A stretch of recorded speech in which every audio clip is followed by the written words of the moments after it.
રાજકોટના અગ્નિકાંડ બાદ રવાપર ગ્રામ પંચાયત છે તે જાગી છે અને તમામ જે રહીશો છે તેમને ફરજિયાત એનઓસી છે તે મેળવવાની વાત છે તે અત્યારે સામે આવી રહી છે। જે પ્રકારે રવાપર ગ્રામ પંચાયત દ્વારા ખાસ જે રવાપર વિસ્તાર છે તે વિસ્તારની અંદર હાઈરેસ્ટ બિલ્ડિંગો છે તે આવેલા છે અને આ બિલ્ડિંગોની અંદર ફરજિયાત જે ફાયર એનઓસી છે તેની વાતો છે તે કરી રહી છે। પરંતુ આ જ રવાપર ગ્રામ પંચાયતની અંદર ઘણા બધી એવી હાઈરેસ્ટ બિલ્ડિંગો છે તે બની ગઈ છે। તેમની જો કોઈ પણ ઘટના બનશે તો તેમાં જવાબદાર કોણ તે સૌથી મોટો સવાલ છે। કારણ કે જે મોરબી વિસ્તાર છે તે ભૂકંપ ઝોન 4ની અંદર આવી રહ્યો છે અને આ ભૂકંપ ઝોન 4ની અંદર 3 માળથી વધારે જે બિલ્ડિંગો છે તે ન બનાવવી જોઈએ, પરંતુ 7 માળ ને 10 માળ સુધીની બિલ્ડિંગો છે તે આ વિસ્તારની અંદર બની ગઈ છે। અત્યારે જે પ્રકારે રાજકોટની દુર્ઘટના છે તે બની છે ને તે દુર્ઘટનાની અંદર જે રવાપર ગ્રામ પંચાયત છે તે જાગી છે, પરંતુ જે જાગવાની જરૂર છે તે જાગી નથી। કારણ કે જે પ્રકારે હાઈરેસ્ટ બિલ્ડિંગો બની છે તેની અંદર ઘણી બધી સુવિધાઓ છે તેનો અભાવ છે તે જોવા મળી રહ્યો છે। ખાસ જે પ્રકારે વાત કરીએ તો ભૂકંપ ઝોન 4ની અંદર આવતી આ જે મોરબી વિસ્તાર છે તે વિસ્તારની અંદર ઘણી બધી હાઈરેસ્ટ બિલ્ડિંગો છે તે બની ગઈ છે। જો કોઈ પણ કુદરતી આફત કે માનવસર્જિત આફત છે તો આવશે તો તેની સાથે જવાબદાર કોણ, આ જે પ્રશ્ન છે તે સૌથી મોટો છે। જે પ્રકારે કહી શકાય કે અત્યારે જે આપણી સાથે એક આગેવાન છે, શું કહેશો જે પ્રકારે રવાપર ગ્રામ પંચાયત વિસ્તાર છે તે અત્યારે જાગી છે રાજકોટની દુર્ઘટનાને જોઈને? ફાયર એનઓસી માટે જે રહીશો છે તેમને તાકીદ કરવામાં આવ્યા છે, પરંતુ સૌથી મોટો સવાલ ભૂકંપ ઝોન 4ની અંદર જે મોરબી વિસ્તાર છે તે આવી રહ્યો છે અને ઘણી બધી હાઈરેસ્ટ બિલ્ડિંગો છે તે આ વિસ્તારમાં બની ગઈ છે। આમાં પણ કોઈ પણ ઘટના બનશે તો જવાબદાર કોણ?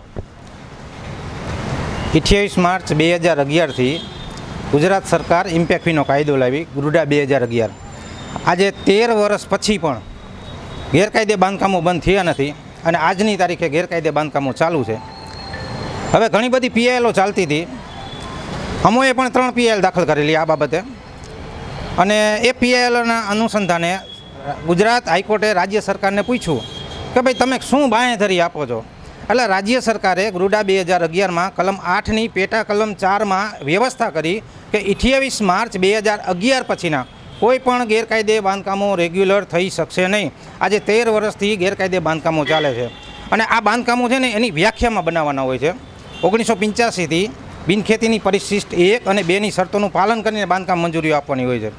જ્યારે બિનખેતીની પરિશિષ્ટ 2ની કલમ 3માં સરકારે એવી વ્યવસ્થા કરી છે કે જો 5400 ચોરસ ફૂટનો પ્લોટ હોય તો 1 નીચે અને 2 ઉપર, પણ ફરતું 60 તો છોડવાનું જ છે। અને જો 5400 ચોરસ ફૂટ કરતાં નાનો પ્લોટ હોય તો 1 નીચે અને 1 ઉપર ફરતું 60 તો છોડવાનું છે। અહીંયા બિનખેતી રહેણાંક કરાવે છે અને એમાં કોમર્શિયલ બાંધકામો કરે છે, એ 6 અને 7 માળના અને 12 માળના બાંધકામો ગ્રામ પંચાયતની સરપંચની બોડી અને સરપંચ દ્વારા ઠરાવો કરી અને 12 માળની મંજૂરીઓ આપેલી છે। હાઈકોર્ટે પૂછ્યું છે સરકારને કે ભાઈ તમારી 12 માળની પોલિસી શું? ગુજરાત સરકાર જવાબ રજૂ કરી શકી નથી અને આ બાંધકામો છે ને આઈપીસી કલમ 120B મુજબના છે। જ્યારે ભૂકંપ આવશે ત્યારે લાખો નિર્દોષ માણસો મરી જશે, પણ એને હજીવન કરવાની જવાબદારી શું સરકાર લેશે? એટલે અને લાખો માણસો મરશે, એ 6 મહિના 8 મહિના તો એની ડેડ બોડીઓ સડશે, હાલવાના રસ્તા બ્લોક થઈ જશે, મિલિટરી કામ કરશે નહીં। અને મારી છેલ્લી પીએલ જૂન 2022માં દાખલ થયેલી 82/22થી, એમાં 26 ઓક્ટોબર 2023ના ગુજરાત હાઈકોર્ટના ચીફ જસ્ટિસ સુનીતા અગ્રવાલે ચુકાદો જાહેર કરી દીધો છે અને ડીડીઓને કીધું છે કે ભાઈ તમને મળેલ સત્તાની રૂએ તમે આ બાંધકામો તોડી નાખો એમ। એ હુકમની અમલવારી કરાવવા માટે અમે 23/2/2024ના રોજ ડીડીઓને જાણ કરેલી, કોઈ કાર્યવાહી થઈ આવેલ નથી। ત્યાર પછી બીજી વખત અમોએ જિલ્લા વિકાસ અધિકારીને રજૂઆત કરેલી, જેના અનુસંધાને કોઈ કાર્યવાહી થઈ આવેલ નથી। બીજી રજૂઆત અમે 17/4/2024ના કરી અને ત્રીજી રજૂઆત 16/5/2024ના કરી। હજી જિલ્લા વિકાસ અધિકારી અને જિલ્લા કલેક્ટર શ્રી છે ને ઊંઘે છે, તો આનું પરિણામ ખરાબ આવશે। બિલકુલ, તો જે પ્રકારે હાઈકોર્ટે હુકમ કર્યો છે કે જે હાઈરેસ્ટ બિલ્ડિંગ છે તેને તોડી પાડવાની, પરંતુ આજ દિન સુધી આજે કહી શકાય કે રવાપર જે ગ્રામ પંચાયત વિસ્તારમાં આવતી જે હાઈરેસ્ટ બિલ્ડિંગો છે તેમને તોડી પાડવાની નહીં, પરંતુ હજુ પણ જે નવા હાઈરેસ્ટ બિલ્ડિંગ છે તે બની રહ્યા છે। એટલે કે સ્પષ્ટપણે કહી શકાય કે જે ઘટના બનશે, જો ભૂકંપ ઝોન 4ની અંદર રવાપર મોરબી વિસ્તાર આવતો હોય અને તેમાં આ પ્રકારની જે હાઈરેસ્ટ બિલ્ડિંગો છે તે બનતી હોય, અગાઉ પણ જે PIL છે તે દાખલ કરવામાં આવી છે, તેમના જવાબ છે તે પણ આપી દેવામાં આવ્યા છે, પરંતુ હજી સુધી આજે રવાપર ગ્રામ પંચાયત વિસ્તાર છે તે વિસ્તારની અંદર જે હાઈરાઇઝ બિલ્ડિંગો છે 8 માળ નહીં, 10 માળ નહીં, પરંતુ 12 માળની જે બિલ્ડિંગો છે તે બની રહી છે. હાઈકોર્ટે પણ ટકોર છે તે ટકોર કરી છે. જે તે પણ જે અધિકારીઓ છે તે અધિકારીઓને પણ સ્પષ્ટ સૂચના છે તે આપવામાં આવી હતી. અગાઉ 50 જેટલી જે બિલ્ડિંગો છે તેમને સીઝ કરી અને તોડી પાડવાનો હુકમ છે તે પણ કરવામાં આવ્યો હતો, પરંતુ આજ દિન સુધી આ જે બિલ્ડિંગો છે તે બિલ્ડિંગો અડીખમ છે તે અડીખમ ઊભી છે. જો કોઈ પણ ઘટના બનશે અને તેમાં નિર્દોષ લોકો